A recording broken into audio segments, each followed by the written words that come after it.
আমাকে ছেড়ে কেন চলে গেলে? আমি যে একেবারে এতিম হয়ে গেলাম। আমি এখন একা কি করে থাকবো, কি খাবো? মা বাবা, তোমরা ফিরে এসো। ঈশ্বর, তুমি আমায় কেন এতিম বানিয়ে দিলে? এই যে তোমরা যাকে দেখছো, সে হলো এক এতিম টুকি কন্যা। গতকালকে রোড অ্যাক্সিডেন্টে টুকির মা বাবা মারা যায়, আর তারপরেই টুকি হয়ে যায় এতিম। টুকির যে এই বনে আপন বলতে আর কেউ ছিল না।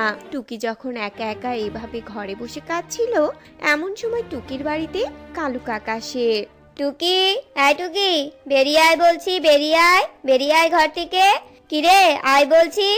কালুর ডাক শুনে চোখ মুছতে মুছতে টুকি বাইরে আসে আর বলতে থাকে, কি হয়েছে কালু মিশে, এভাবে ডাকছো কেন বলো তো? কি হয়েছে মানে? শুনলাম গতকাল নাকি তোর বাপ মা দুজনে মরে ভূত হয়ে গেছে। তা আমার বাড়ি ভাড়ার 7 মাসের টাকা কে দিবে শুনি?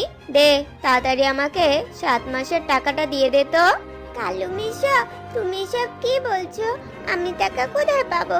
আমার কাছে তো কোনো টাকা নেই। টাকা নেই মানে? আমি কি তোদেরকে এমনিতেই বাড়িতে থাকতে দিয়েছি নাকি? দে, যেখান থেকে পারিস আমাকে টাকা এনে দে, না হলে আমার বাড়ি থেকে চলে যা। না না মিশু, এত নিষ্ঠুর হয় না, একটু দয়া করো। আমার কাছে যে এখন কোনো টাকাই নেই।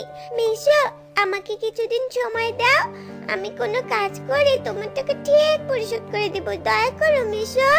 দয়া?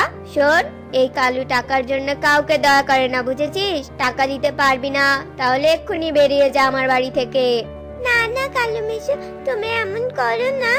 এই এতিম কন্যাকে দেখে কি তোমার একটু মায়া হচ্ছে না? দয়া করো, তুমি আমাকে বাড়ি থেকে তাড়িয়ে দিলে আমি কোথায় যাব?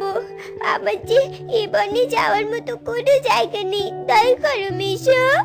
এই, আর ন্যাকামো করিস না তো, যা ভাগ এখান থেকে। তুই তো এতিম, কোথায় আর থাকবি? রাস্তাঘাটেই পড়ে থাকবি?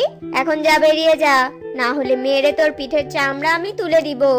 এতিম টুকি কালুর হাতে পায়ে ধরলেও কালু টুকির কোনো কথাই শোনে না। ঘাড় ধাক্কা দিয়ে টুকিকে বাড়ি থেকে বের করে দেয়। এদিকে এতিম টুকি কাঁদতে থাকে। হায় ঈশ্বর, এটা কি আমার কপালে ছিল? প্রথমে আমার বাবা মাকে কেড়ে নিয়ে এতিম বানালে, তারপর আমাকে ঘর ছাড়া করলে। আমি কোথায় যাব, কি করব? আমি যে কোনো কাজও করতে পারি না।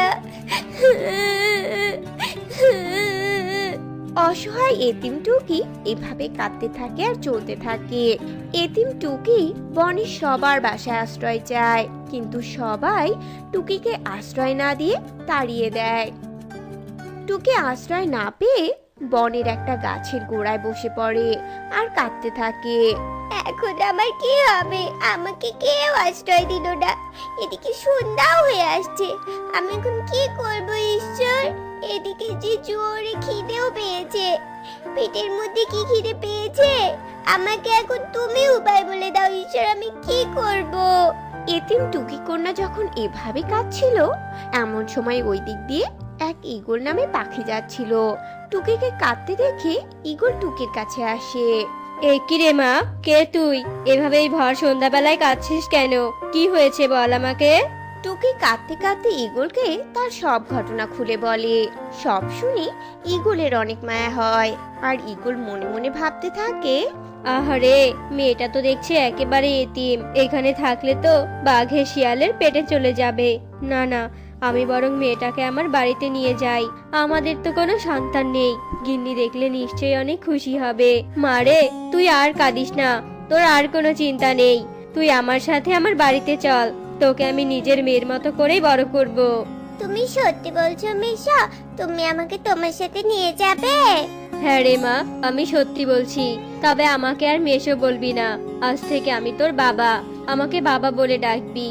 এখন চোখের জল মুছত আর চল, আমি তোকে নতুন মায়ের কাছে নিয়ে যাই। ঈগলের কথা শুনে টুকি ভীষণ খুশি হয় আর ঈগলের সাথে ঈগলের বাড়িতে যায়। কিন্তু টুকিকে দেখে ঈগলের বউ ঈগলি ভীষণ রেগে যায়। এ কি গো, তুমি গেলে বাজার করতে, আরে কাকে ধরে আনলে শুনি? এরপর ঈগল টুকির ব্যাপারে সবটা ঈগলিকে খুলে বলে। গিন্নি, শুনলে তোর জীবন কাহিনী?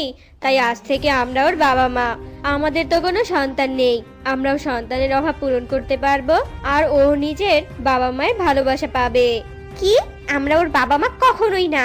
কোথায় না কোথা থেকে একটা এতিম ভিখারিকে ধরে এনেছো, আর তাকে মেয়ে হিসেবে মানবো আমি? কখনোই না। আমি ওকে কিছুতেই মেয়ে হিসেবে মানবো না। যাও, ওকে যেখানে পেয়েছো সেখানেই রেখে এসো। আর ও তো টুনি পাখির ছানা, ও কিছুতে আমাদের সাথে মিলবে না, বুঝেছো? আহ গিন্নি, কি বলছে এসব? ও একটা এতিম বাচ্চা, ওর সাথে কিসের কি একটু ভালো ব্যবহার করবে? তা না করে কি যাতা বলছো? আর টুকি কোথাও যাবে না, ও আমার বাড়িতেই থাকবে। শোনো টুকি মা, আজ থেকে আমি তোমার বাবা, আর এটা তোমার মা, বুঝেছো? না, আমি কিছুতেই ওকে নিজের মেয়ে হিসেবে মানবো না, মরে গেলেও মানবো না আমি। শোনো, ও যদি এ বাড়িতে থাকে তাহলে কাজের মেয়ে হিসেবে থাকবে, বুঝেছো?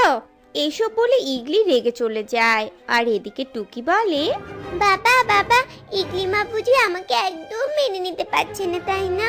বাবা, তুমি আমাকে যেখানে পেয়েছো সেখানেই রেখে এসো। আমি তো এতিম, যেখানে সেখানেই আমার দিন কাটবে গো। না রে মা, তুই কোথাও যাবি না। আর তোর মা একটু রাগ করেছে, পরে ঠিক হয়ে যাবে। চল, তোকে আমি খাইয়ে দেই। মনে হয় কিচ্ছু খাসনি, তাই না? এরপর ঈগল টুকিকে খাবার খাইয়ে দেয়।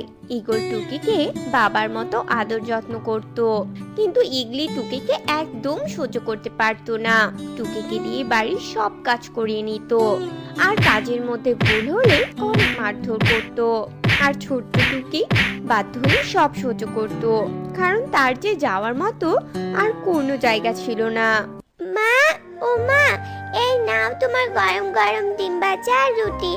আমাকে যে বানাতে বলেছিলে আমি বানিয়েছি, খেয়ে নাও মা। এই শয়তান মেয়ে, তোকে না আমি বলেছি আমাকে মা ডাকবি না? এখানে রেখে যা, আমি খেয়ে নিব। আর শোন, এখন গিয়ে তাড়াতাড়ি ঘরগুলো মুছে ফেল। ইগলির কথা মতো টুকি ঘর মুছতে থাকে আর চোখের জল ফেলতে থাকে। ঈশ্বর, এতিমদের কপালটা কি এতটাই পোড়া হয়? এতিম বলে মায়ের ভালোবাসা পাচ্ছি না। ইগলি মা যে কেন এমন করে জানি না। আমি তো ইগলি মায়ের সব কাজ করি, তবুও। এতিম টুকি এসব বলে কাঁদতে থাকে। এভাবেই দিন কাটতে থাকে। একদিন ইগলি মা ছেড়ে দাও আমাকে, আমার লাগছে। বা ছেড়ে দাও, আমাকে মেরো না। আমার মতো এতিমকে ডেকে দেখে কি তোমার একটু মায়া হয় না? শয়তান মেয়ে, তোকে দেখে কেন মায়া হবে আমার শুনি? তুই তো একটা আপদ, এসেছিস আমার সংসারে ক্ষতি করতে। কেন ভাঙলি আমার কাচের জিনিসগুলো বল? আজ তোকে আমি মেরেই ফেলবো। ইগলি টুকিয়ে লাঠি দিয়ে মারতে মারতে টুকির পুরো শরীর রক্তাক্ত করে ফেলে। আর টুকি শরীরের যন্ত্রণা সহ্য করতে না পেরে সেখানেই মারা যায়। এমন সময় ওখানে ঈগল চলে আসে। একই টুকি মা, তোর একই অবস্থা হলো। হায় হায় রে, টুকি তো মারা গেছে। ছি গিন্নি ছি, তুমি এটা কি করলে? একটা এতিম বাচ্চাকে এভাবে মেরে ফেললে? তোমার কি মন বলতে কিচ্ছু নেই?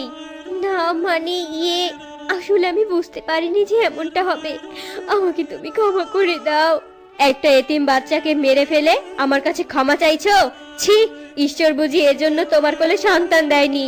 আসলে মা হওয়ার কোনো যোগ্যতা তোমার নেই। টুকি মারে, তোর কথাই ঠিক। আসলে এতিমদের কেউ থাকে না মারে। তুই আমাকে ক্ষমা করে দিস। তোকে মা বাবার ভালোবাসা দিতে পারলাম না। ইগলি, আমি তোমাকে কোনোদিন ক্ষমা করব না। এই বলে ঈগল ইগলিকে বাড়ি থেকে বের করে দেয় আর এতিম কন্যা টুকি সৎকার করায়। তো বন্ধুরা, আমাদের আজকের গল্পটি তোমাদের কাছে কেমন লেগেছে তা কমেন্টে জানাতে ভুলো না কিন্তু।